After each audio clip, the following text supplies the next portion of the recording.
true Halloween stories. The small town of Maple Creek is peaceful, with its quaint wooden houses, winding tree-lined streets, and gently flowing streams. Every year on Halloween night, the town becomes even more bustling when children dress up as ghosts, superheroes, witches, or their favorite cartoon characters, running through the streets knocking on doors to ask for candy. Pumpkin lanterns glow on porches. Flickering lights create a spooky but still cheerful atmosphere. But few people know that behind that bustling appearance is a scary legend that not everyone dares to mention. The legend tells of a mysterious child called the Phantom Trick-or-Treater who goes out to beg for candy but never returns. Those who open the door for this child are no longer present the next morning. No one knows what happened to them, but the story of the Phantom Trick-or-Treater is always a haunting story for families in the town.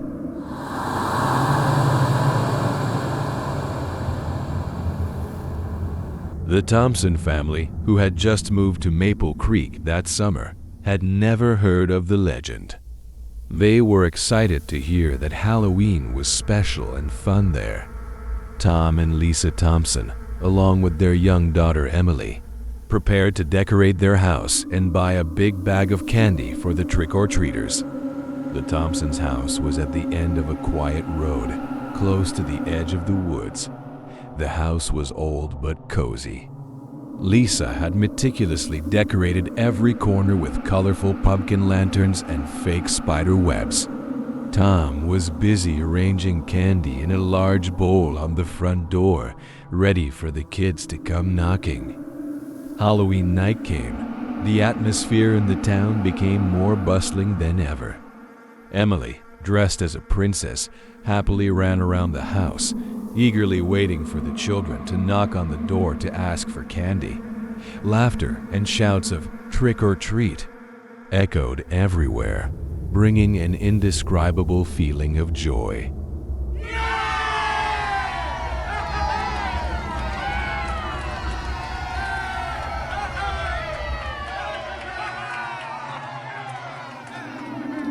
Around 9 o'clock, when most of the town's children had gone through the houses, Tom and Lisa planned to turn out the lights and go to bed.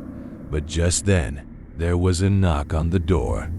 "Must be the last kids tonight," Lisa said to Tom, getting up to answer the door.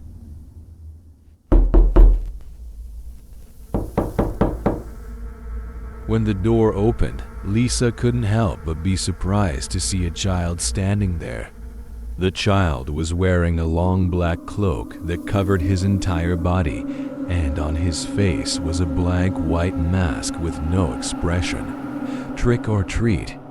A voice rang out, but it wasn't the usual cheerful laughter, but a small, strange voice, as if coming from far away.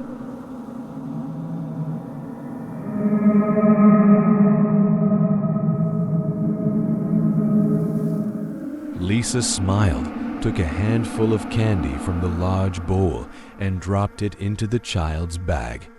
"Happy Halloween," she said, but the child just stood there, not moving. After a few seconds of hesitation, he turned and walked away without another word.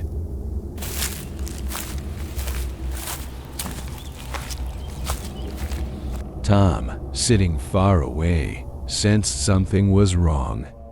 "What's wrong?" he asked. Lisa closed the door, slightly confused. "Nothing, just that kid is a little strange."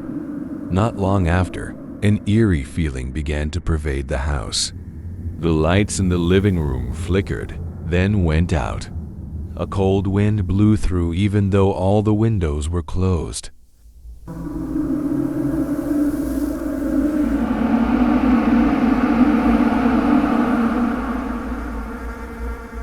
Tom went to check the circuit breaker, but everything seemed to be working fine. "What's going on?" Lisa asked worriedly. Emily, sitting on the sofa, suddenly fell silent, her eyes fixed on the window, staring out into the darkness. "Mom, there's someone out there watching us," she said in a trembling voice. Tom and Lisa followed Emily's gaze, but saw nothing but the quiet night. Anxiety rose in both of their hearts. "It's probably just the shadow of a tree, nothing more." Tom tried to reassure them, but just then, the knocking sounded again.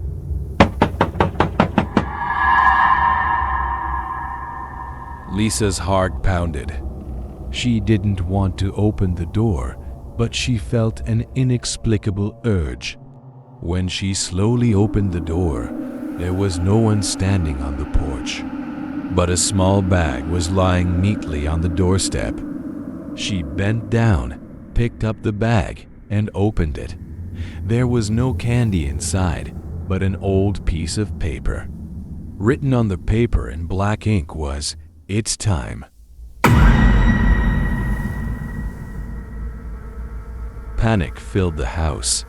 Tom, Lisa, and Emily began to hear mysterious whispers coming from all directions.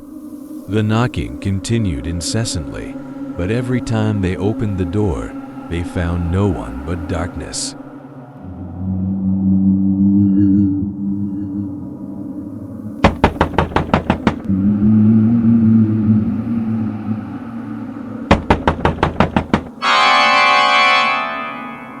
Finally, the knocking sound disappeared, replaced by a savage laughter that echoed throughout the house.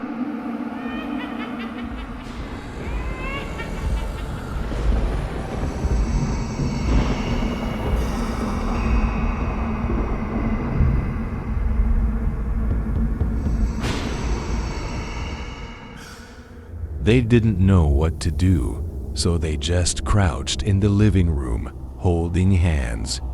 In the darkness, the lights in the house suddenly went out. Tom looked around, but the darkness had swallowed everything. There was only the sound of creepy laughter echoing in the distance.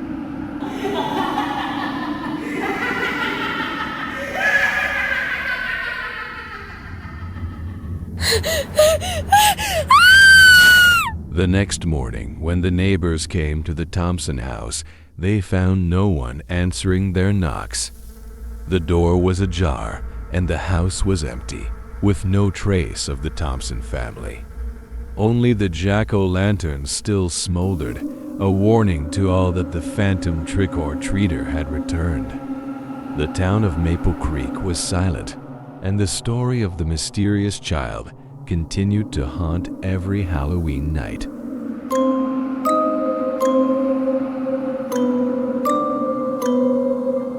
On Halloween night, a chilly atmosphere pervades the town of Pine Hollow. Children in costumes run through the streets, shouting and laughing, carrying baskets full of candy. Meanwhile, in a hidden corner of town, a group of young people, Sarah, Jake, Emma, and Lucas, gather at an abandoned house at the edge of the woods, a house rumored to have once belonged to an evil witch.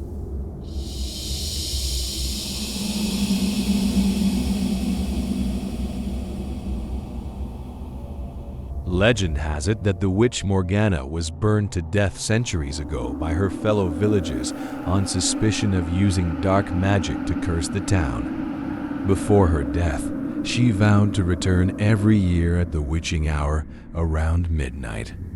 It is a time when the boundary between the living and the dead is at its thinnest, when evil spirits roam free and cause harm to those who dare to call their names.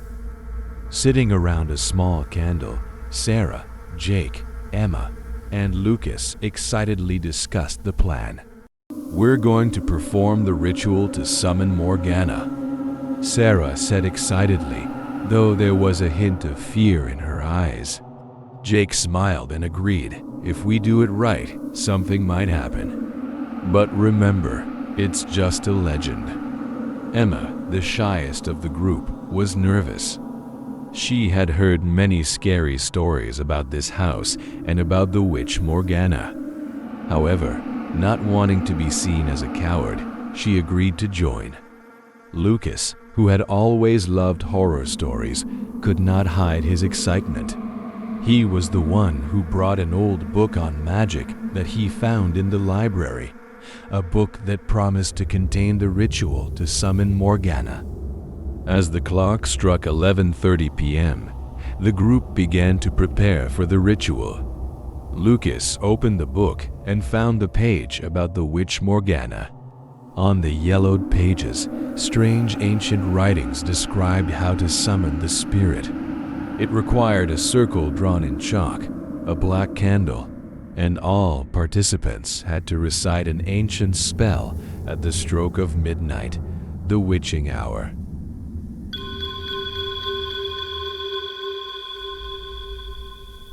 Jake quickly drew a circle with chalk on the dusty floor, while Sarah placed the black candle in the middle. Lucas began to read the spell from the book aloud, his voice echoing in the silence of the abandoned house. Emma, standing next to him, shivered. She could feel that something was wrong. The air around them was getting colder by the second, and the wind from the broken window made the candle flicker as if it was about to go out.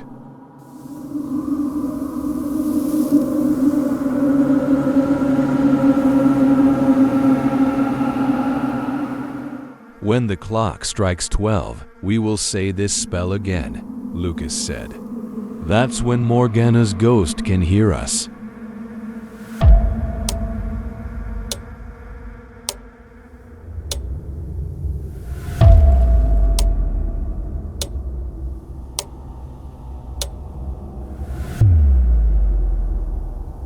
At exactly 12 midnight, the group of friends chanted the final spell in unison. The echoes of the spell seemed to blend with the sound of the wind whistling outside the window, creating an eerie feeling. When the spell ended, the black candle suddenly went out, and the house was plunged into complete darkness.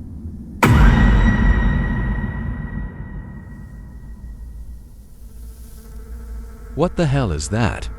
Jake asked, trying to relight the candle, but the flame wouldn't burn. The room felt stuffy. Suddenly, a small noise came from the next room, like soft footsteps on a wooden floor. The group jumped, turning to look at the door. No one dared to move or say anything. "It's probably just the wind," Lucas whispered, trying to calm himself and the others.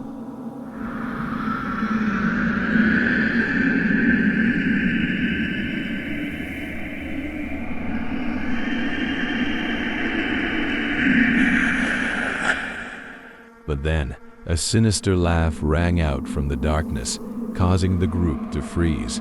It was a high-pitched laugh, not human. It grew louder and louder, as if it came from all directions.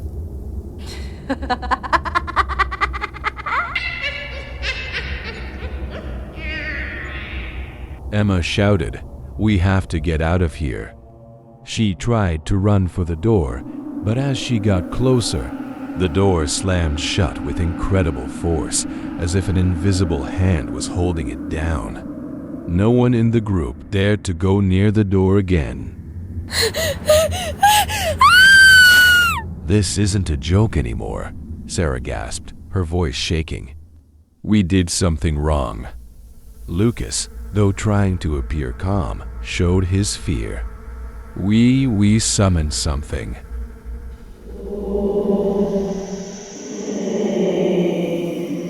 In that moment, a blurry figure appeared in the air, as if slowly emerging from the darkness. It was a woman, dressed in a floor-length black dress, her messy hair framing her face. Her eyes glowed red, like two ghostly lamps. It was Morgana. Morgana! Lucas whispered, not believing his eyes.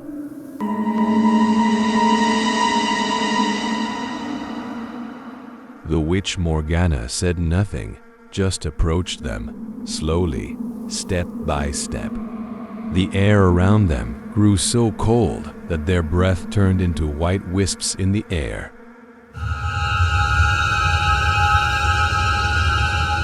"We have to break the ritual," Sarah screamed, running toward the chalk circle. But as she tried to erase it, her hands froze as if held in place by an invisible force. Morgana stood behind her, her giant shadow looming over the room.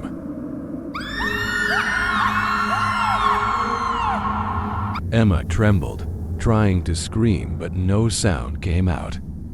Jake and Lucas were also completely helpless, standing as if glued to the floor. In a moment of desperation, Lucas recalled the spellbook. There must be a way to stop her. He rushed to the book, flipping through its pages frantically. But before he could find the answer, the fire from Morgana's crimson eyes erupted, filling the house with screams of terror.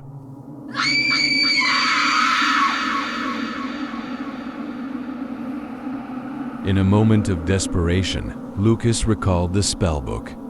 There must be a way to stop her. He rushed to the book, flipping through its pages frantically. But before he could find the answer, the fire from Morgana's crimson eyes erupted, filling the house with screams of terror.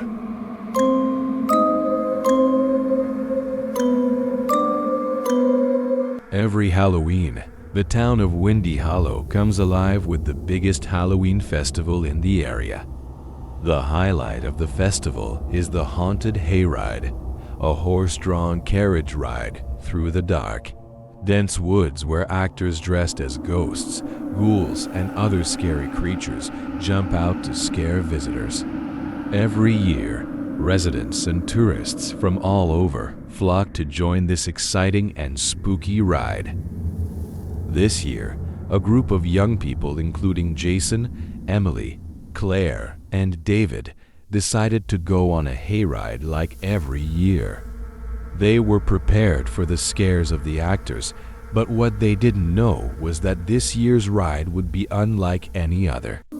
The night of Halloween was windy, cold, and a thick fog began to cover the town. The group eagerly climbed into the large wagon, where bales of hay had been neatly stacked.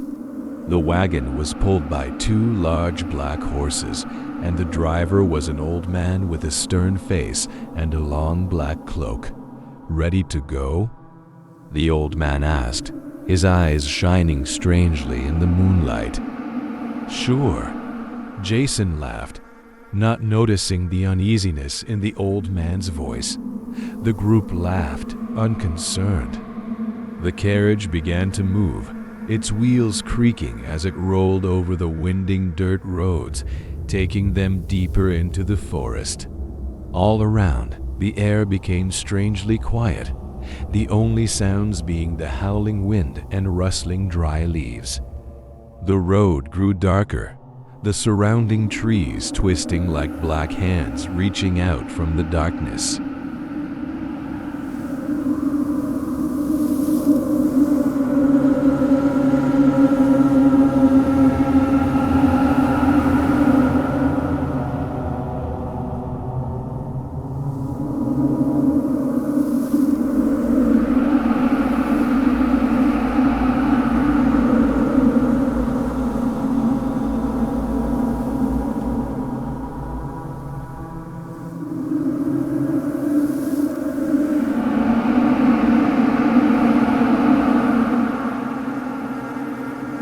Suddenly, a giggle sounded from behind the car. Claire jumped, turned around, but saw no one. It must be one of the actors scaring us, she thought, shrugging. But strangely, no one jumped out of the shadows, no gleeful laughter from the actors like every year.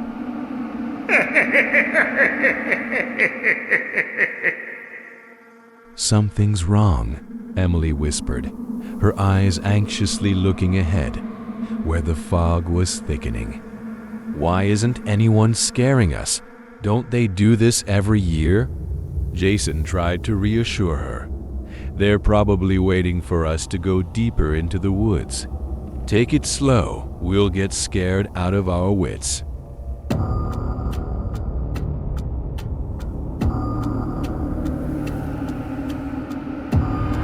But the creepy feeling did not go away. The deeper they went into the forest, the more eerie the silence became. The light from the lantern hanging on the carriage was no longer enough to illuminate the path ahead, and the fog seemed to swallow everything around them.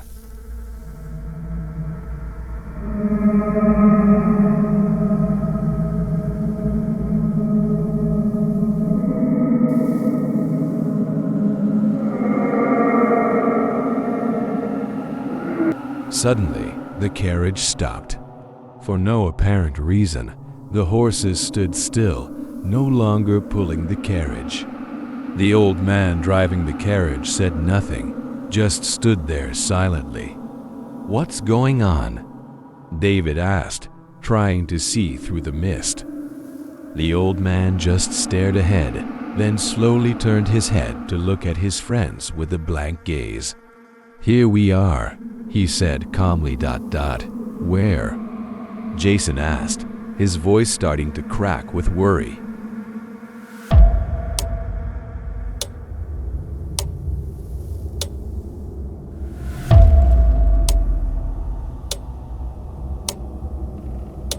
Just then, from within the forest, shadows began to appear.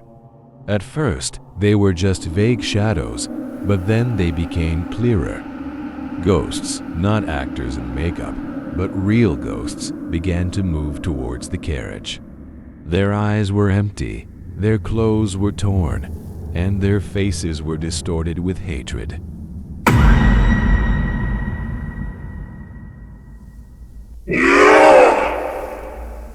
Emily shouted, "This is not a joke." But no one answered. The group began to panic, trying to jump out of the carriage, but it seemed like an invisible force was holding them back. The ghosts were getting closer and closer, their faces becoming more monstrous under the dim light. A cold wind blew, carrying the whispers of the dead souls.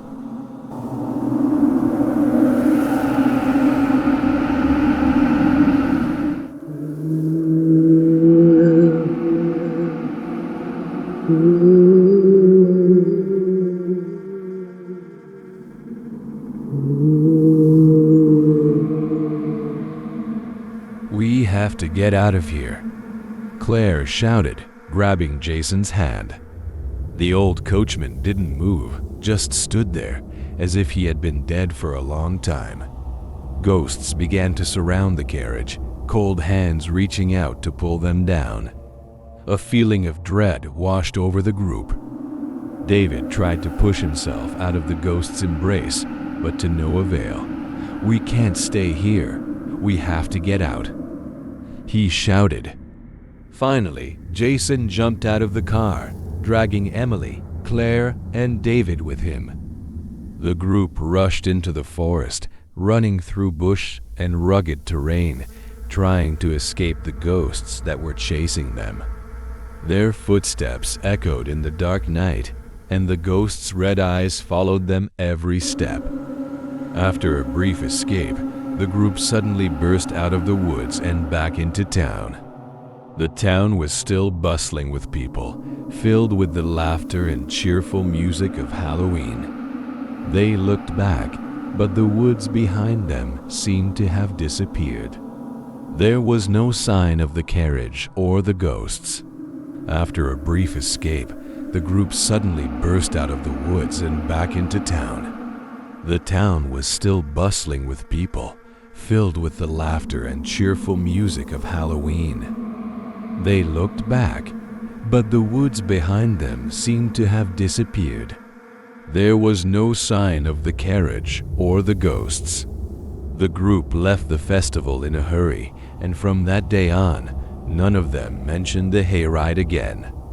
However, Stories of the Haunted Hayride continued to spread throughout the town of Windy Hollow, and no one was sure that the ride was simply a harmless scare.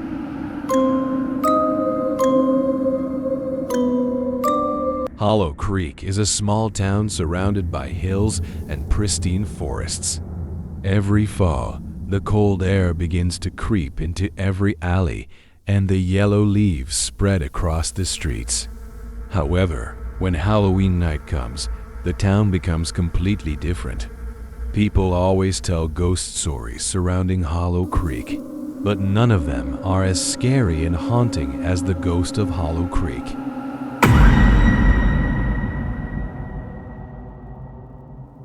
Legend has it that hundreds of years ago, there was a young girl named Eliza who lived with her family on a farm outside of town, near Hollow Creek. Eliza was a beautiful, gentle girl, but one Halloween night, she mysteriously disappeared. The townspeople searched everywhere for her, from the woods to abandoned houses, but no one could find any trace of her. After that, it was rumored that she was led into the woods by an evil spirit and never returned.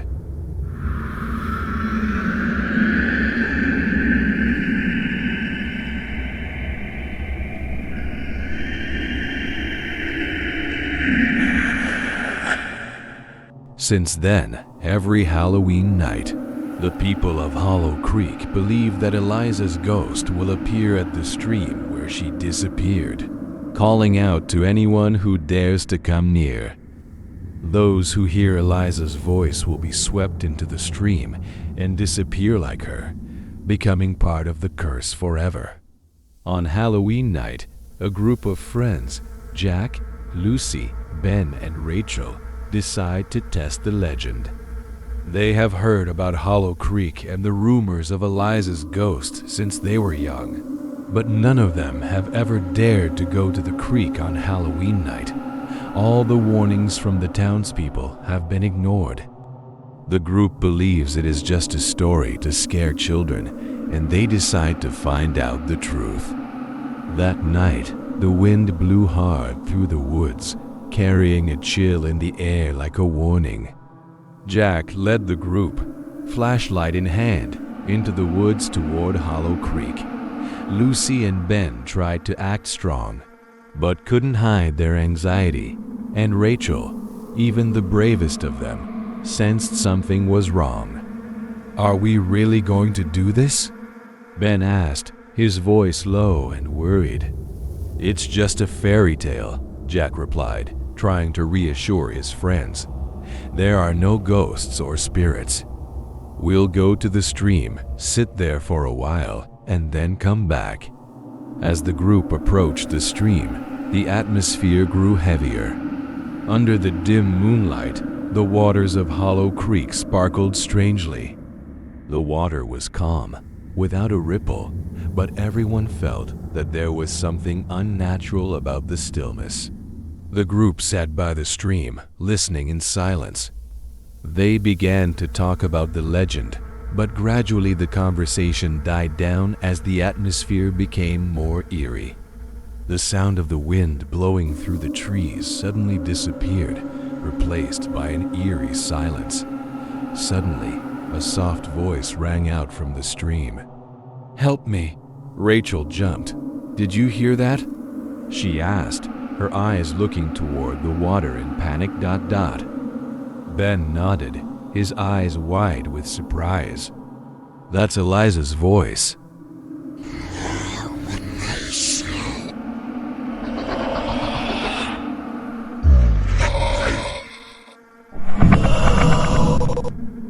Jack stood up, staring at the stream.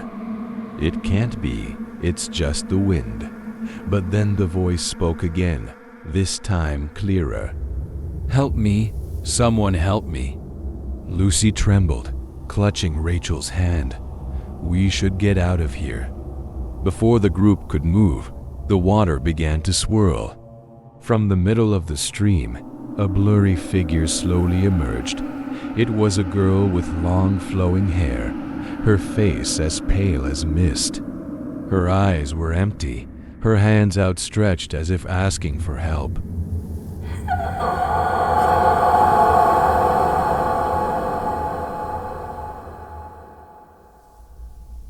"Eliza," Jack exclaimed, incredulous. Rachel backed away, panicked. "We have to go. This is not a joke." But as the group tried to run away, they found themselves unable to move. An invisible force pulled them closer to the stream, and Eliza's eerie laughter echoed through the air. The ghostly girl continued to move closer, her empty eyes staring straight at them. "Stay with me, forever." Her voice echoed in the night, haunting and dark.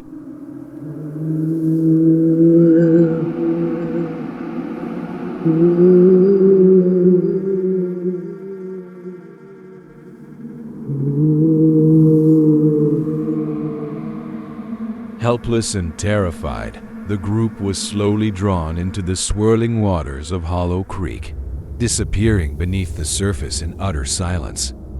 The next morning, the group was nowhere to be seen. They had become part of the curse, just like Eliza before them.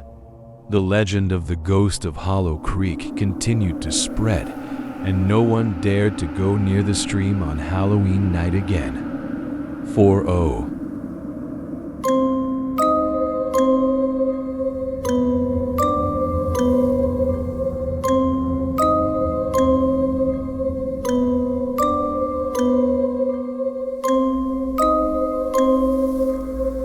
If you find it interesting, please like and subscribe to the channel to wait for the next videos.